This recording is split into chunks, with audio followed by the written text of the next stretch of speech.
Hello and welcome to Liberty News.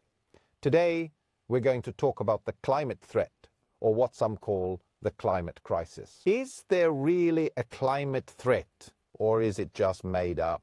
In this program today you will find out who's behind the creation of the so-called climate threat or crisis. And you will also get answers to why are they pushing this thesis that the world is threatened by apocalypse if we don't save the climate? With me in the studio today, I have two guests who were here not too long ago. And that video has been a hit. It has received over 50,000 views. Today we're going to talk about the climate threat or climate crisis. And in the studio, we have Johan with us. Nordquist, business leader. Go! And now you could say you're also contributing to the Freedom Cut. You've written 15 articles on the subject. Why the world has become what it has. So I really recommend you listeners to read on FrihetsNytt.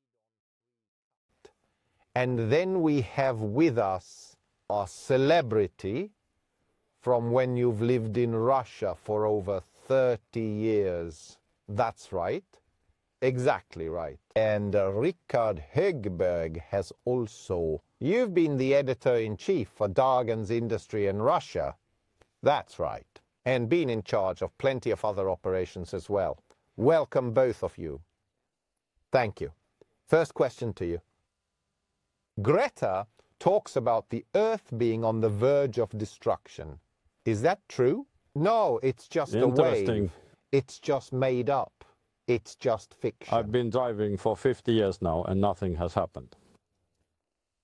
Since 1972 we had a climate conference in Stockholm. So what she's saying is false advertising, you could say. Look at all their false statements over the past 50 years. Nothing has matched. No. There's a lot of talk about emissions, and then you see a chimney with lots of black smoke coming out of it. Is that the right definition of what emissions are? Because then, on the other hand, we talk about carbon dioxide emissions. How does this all come together? That's just false propaganda emissions, they say. But what do they mean by emissions? Well, they're really talking about carbon dioxide.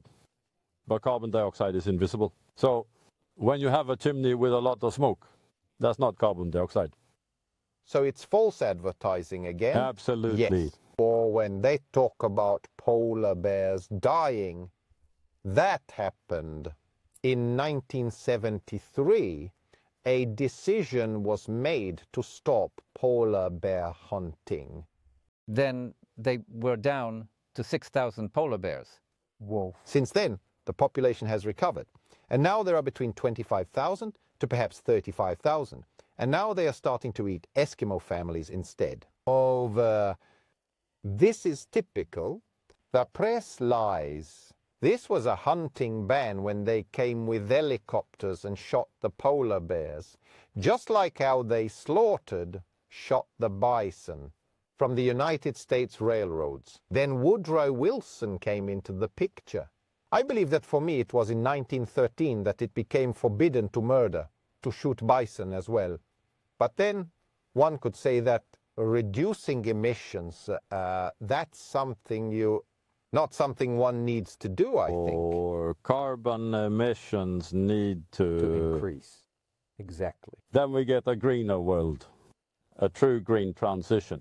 What they are now doing to reduce carbon dioxide would lead to a browner world. Carbon dioxide is food for the flowers.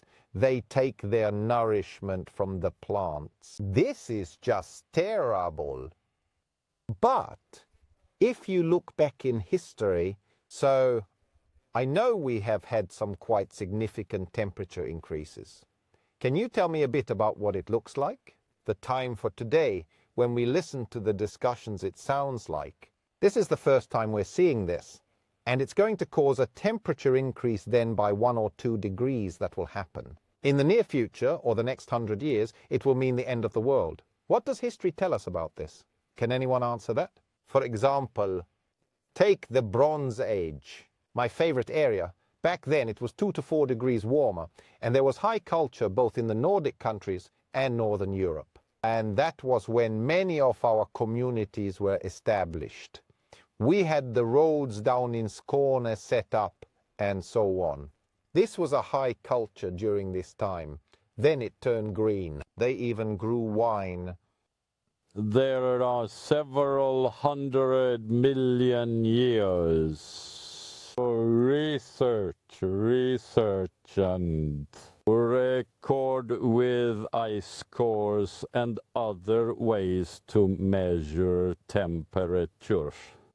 What we are in now. Tough. And then it's cold. It's one of the coldest periods we've ever had. On this device, follow 20,000 years ago, that's when we had the absolute coldest period. Back then, carbon dioxide levels were down to 180. Post-meridian. Post-meridian. And if it had dropped another 30, then maybe there was a chance the whole Earth would have burst open. A question I have, it's about a concept often heard, and that's the IPCC. What does that mean? What is it? IPCC is a supranational organization that is under the UN and sits in the lap of WHO. And that means Intergovernmental Panel on Climate Change, and which then receives the lion's share of its money through Bill Gates, who then ensures they do what the globalists want. And what are the purposes? Do you know the booklet about that organization?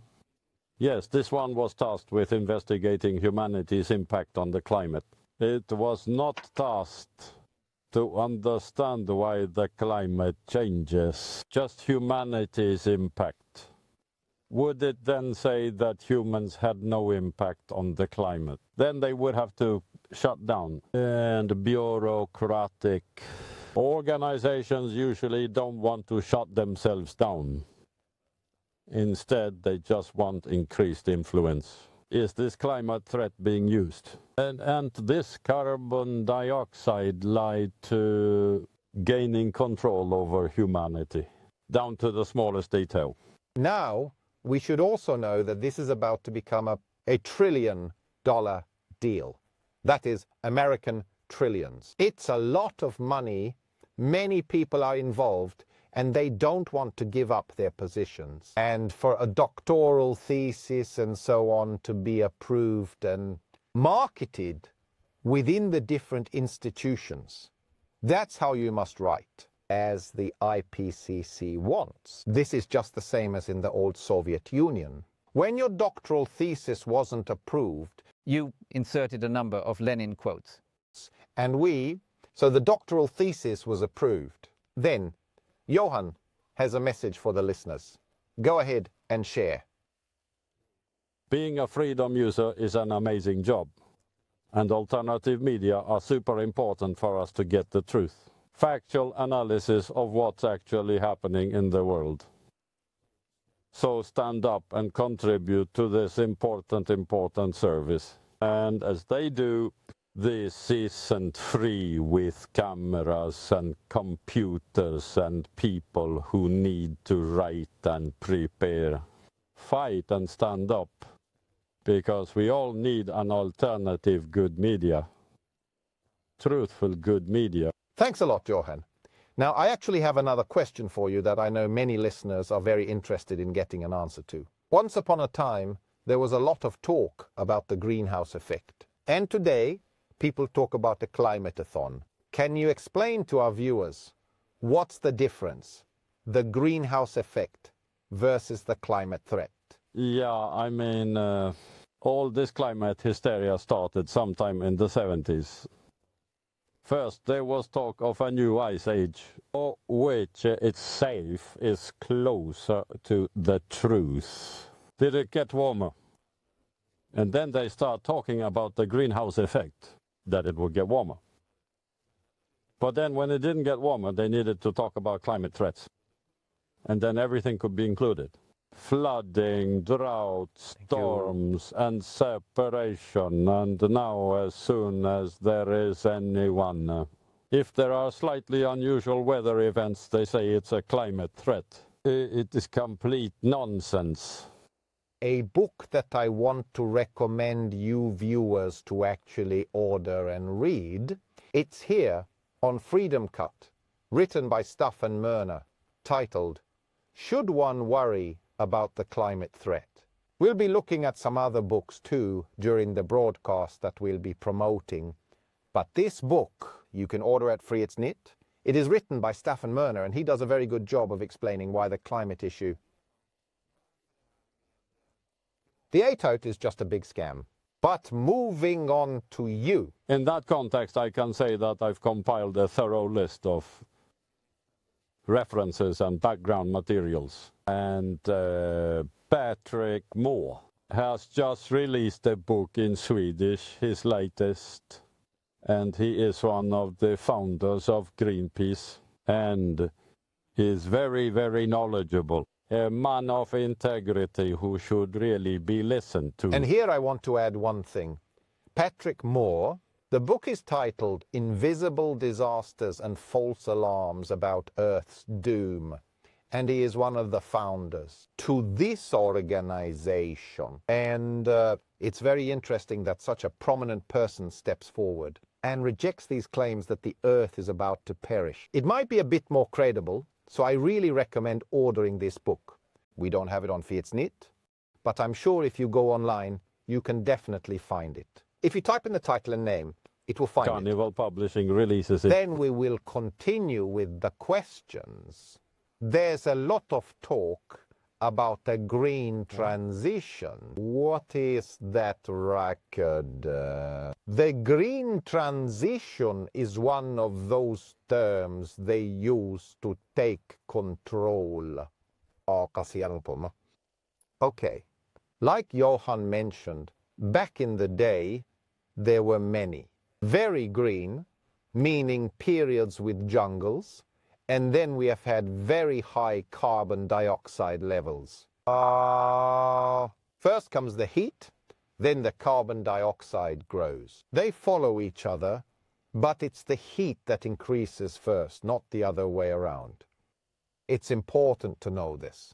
Really important. It's something we've already touched on, what we actually have an answer to. But what I still want us to clarify, or you to clarify, is if I have understood it correctly, that you don't need to worry about the heat increasing, because it's increasing just a little, and will increase a bit going forward if we've understood things correctly. Should I go over whether it gets warmer or not? For a long time, measurements have been taken both in England and elsewhere. Temperatures just outside the cities. As cities grew then, these measurement points then became part of the city, and the city always gets warmer, and then you can see how it rises. Especially in Europe and the USA, you see this phenomenon. Then they have started to look at urban, that means countryside measurement sites instead, which show a lower level of this. And also on in water measurements, showing that the development has been almost the same.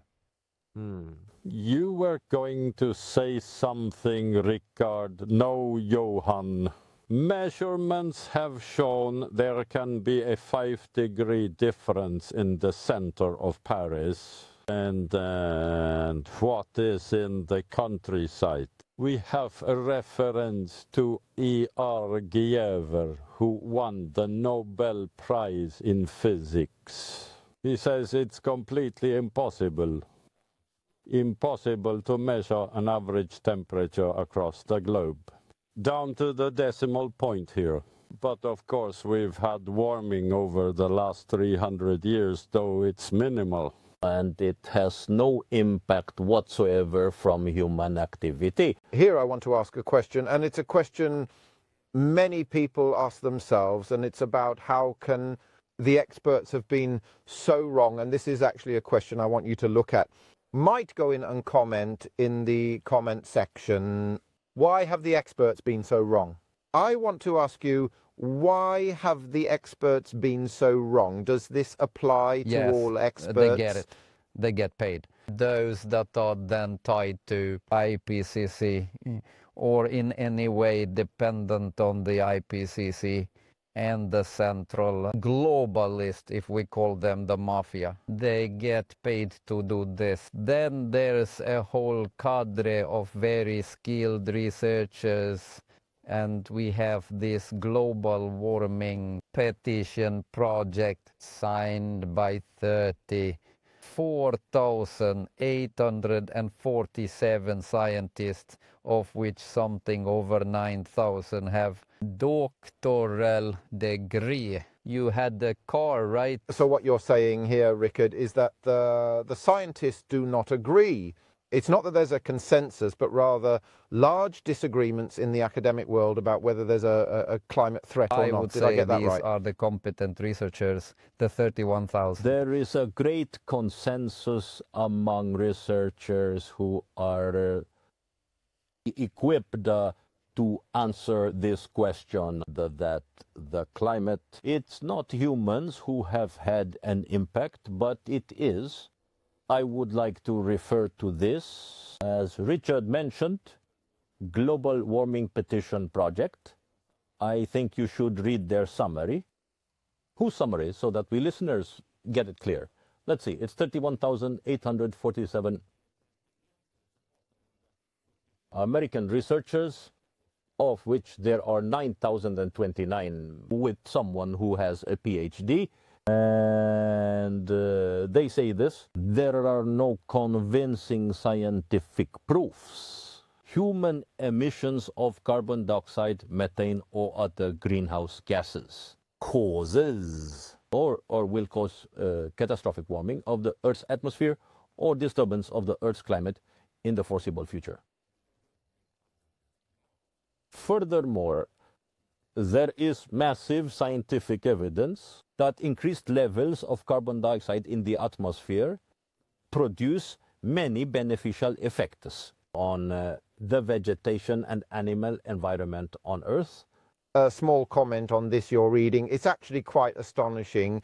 Here we see environmental movements that we're closing streets, seeing politicians talk about us practically dying soon if we don't address this. Every company shift their operations to make them environmentally friendly, and then you sit there saying that over 30,000 scientists, of which 9,000 had a PhD, they're basically saying just what you've been saying all along. It's simply nonsense. What Greta and everyone are talking about, it's clean nonsense. Then one should remember that China is building 2 coal power plants a week. It's us in Europe dealing with this nonsense. Okay, we're entangled in something that threatens our economy. And one of my friends traveled through northern Germany. He said it's a disaster. There is misery in some areas of Germany. Now we come to the most important question, and as we promised you viewers, you would get an answer to here today, and then I hope these 2 gentlemen can answer that. And actually, there are 2 questions. The first question is, who's driving this, and why do they do that? And I'll pass the question first to, let's start with you, Rikard. Who is driving this? Yes, we have already mentioned Bill Gates. There are a number of globalists who use this as a system to control the benefits. There's a companies, and their way of expressing it, overpower, and they just want to extend that power again and again and again. This is very dangerous. Development is key, but then again, in other countries like China and India, they don't care much about this issue. One sees it in a completely different way. One thing I think about is, it's further back in history who started this up, and there you have something important, Rikard, to say about the Club of Rome. And Rockefeller, can you tell a little about that? Yes, Rockefeller has indeed written. They have been pushing this issue for a long time. And Jacob Nordangård has made a commendable effort by publishing a Rockefeller Climate Smart Story. That's what it looks like. Exactly. And they were, among others, behind the formation of the Club of Rome, which has had a catastrophic impact on this whole debate, because they have pushed this issue very hard. And I want to read a quote, as one of the founders wrote. May I make it a bit too obvious before you start reading that? For you listeners, the Ron Club started, was it in 1968? It was Rockefeller who was one of the initiators of this. And this is one of those elite clubs, 1 out of 5 or 6. We have others too, including the Bilderberg Group and so on. Affects world politics, one could say. Here in these clubs, the world's wealthiest people are members. And here Johan is going to read something about how they were thinking in connection with the start. Yes, they have an agenda to form a world government, new world order. They have said this at various stages, and then it's important. How can one do it? Then they write in a book that was published in 1971, The Limits of Growth. And here is what he writes. In the search for a common enemy that could unite us, we came up with the idea that pollution and the threat of global warming, water scarcity, famine and the like would fit in well. All these dangers are caused by humans and their involvement in the natural process. The real enemy is therefore humanity itself. So all these misled youths adding a fight against humanity itself. And the author of this book said we need to reduce humanity by 86%. Something I want to add to this. The references, if you want to read that interview. One thing I want to add here to what you're saying is that this book was published then sometime 71 or what you said, and it was financed by these people. So it was published in a number of countries in over 30 million copies. And what's interesting is that when this book, The Limits to Growth, was published, it was during an ongoing, they claimed we were limited, our assets were running low. And now the interesting thing is, even then this book was criticized by discredited heavyweight scientists because it was unscientific. And even when you go on Wikipedia and look up the Club of Rome and this book, The Limits to Growth, it says that this book forms the basis of the modern, the environmental movement. That says it all. Yes. Any comments on that? The climate debate, it's clear we have a very large, major environmental issues that we need to address, with cleaner air and cleaner water, and various toxins that we should remove. But everything is overshadowed by this climate hysteria. It's no problem, we need more carbon dioxide. Listen to me. You cannot remove the food for the flowers. That's what you do when you remove carbon dioxide. There's going to be a carbon dioxide famine. One must understand that this is part of the cycle. This is very important to understand. We need to increase carbon emissions, as Johan says. Exactly. You can't take the food from the flowers. Then we get a true green transition. If we increase carbon dioxide, we reduce it. Then we get a brown transition. We get more yields for the simple reason that plants last longer. The more code in it. A question that you answered very well, Richard, was who are pushing these issues and why they drove it. You talked about the companies and how they gain control. But I want to ask you the same question, Johan, and especially the latter one. Why do they do this? Why are they pushing these issues? What's their purpose? Richard has answered. What do you say? We've heard about climate pressure. Everything a person does can be measured in carbon dioxide. How much carbon dioxide was consumed to produce the clothes or the food or your transport and so on.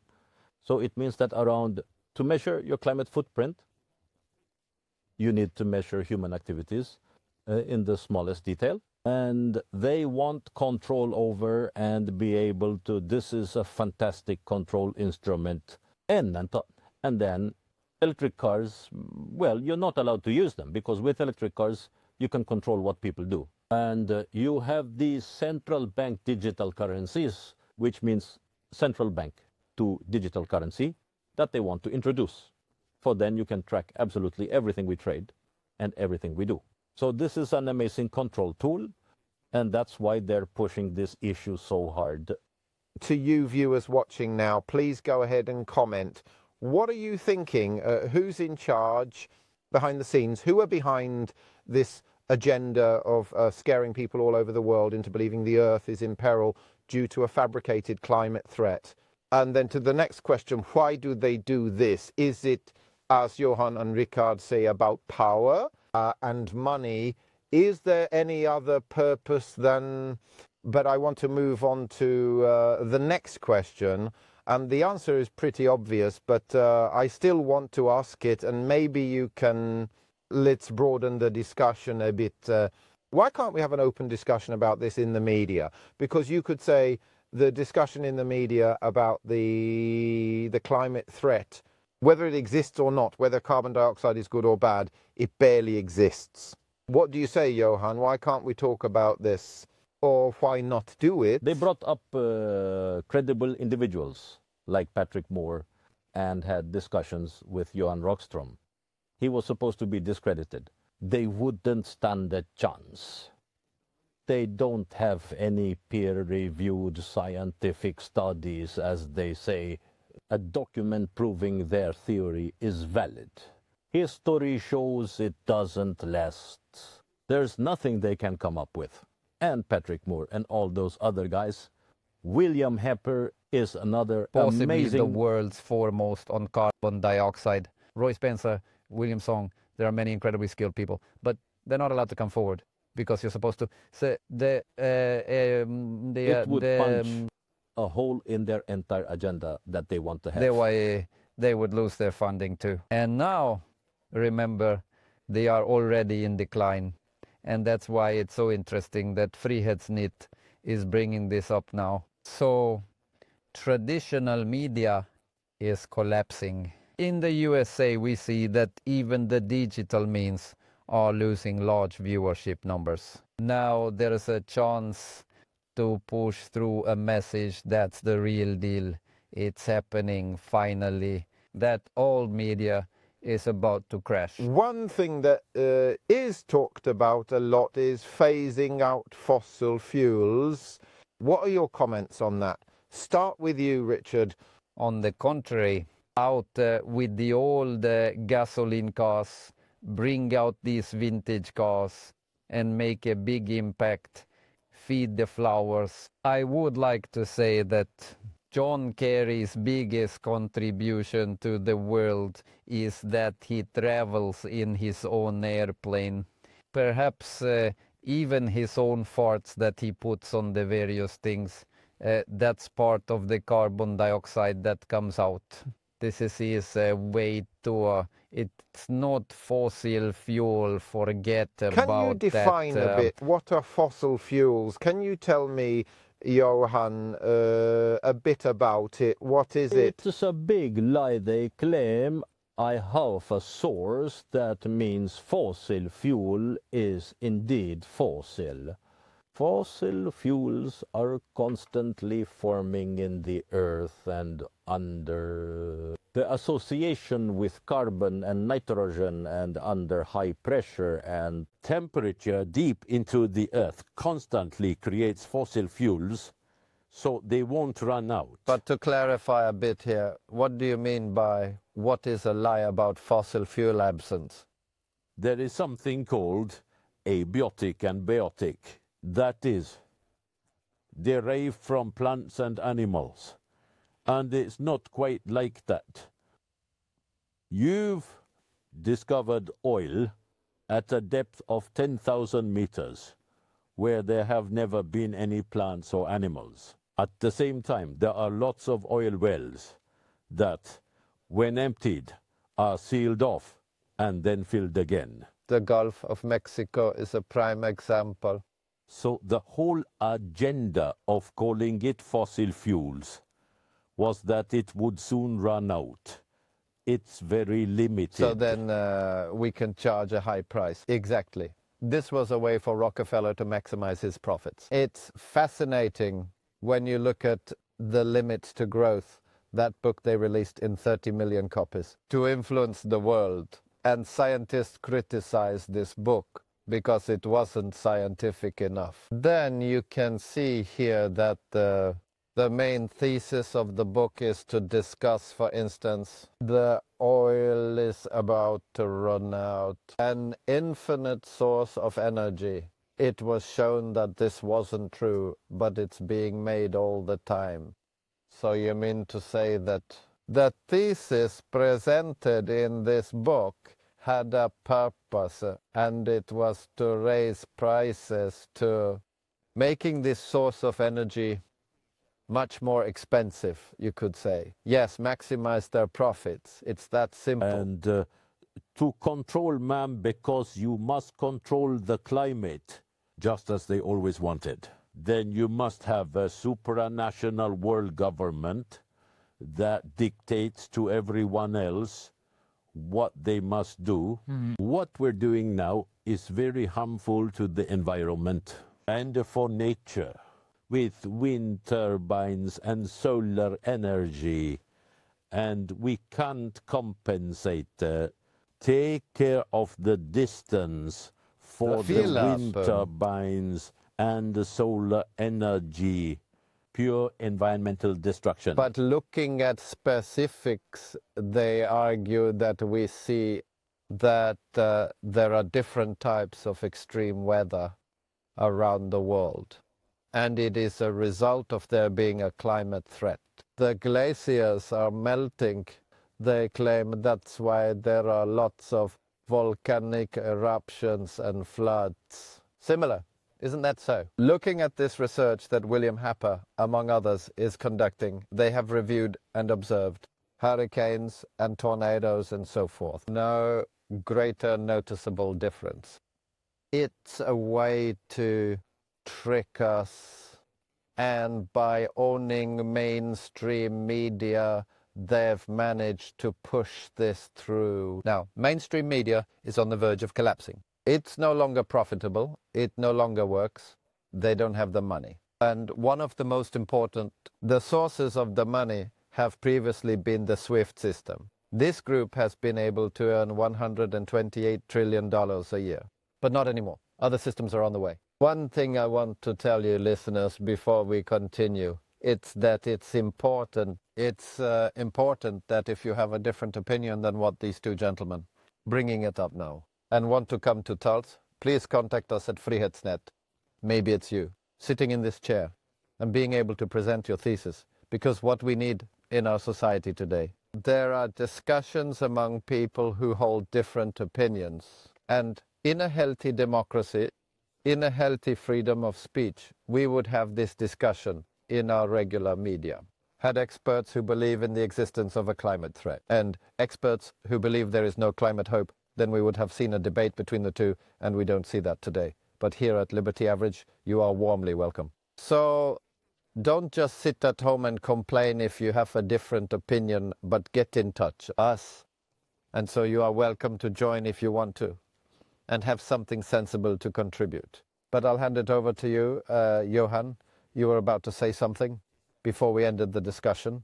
You might have forgotten it now. We haven't had this increase in climate disasters. The fears have decreased. Look at the statistics. Don't listen to what mainstream media says. They lie. Feel free to check out the sources I've mentioned. Niels Axel Mørner was one of the world's leading sea level researchers. He says there haven't been any sea creatures. Hello. And all the forecasts they've said, it's pure fiction. They lie like there is no tomorrow. Marshall Island.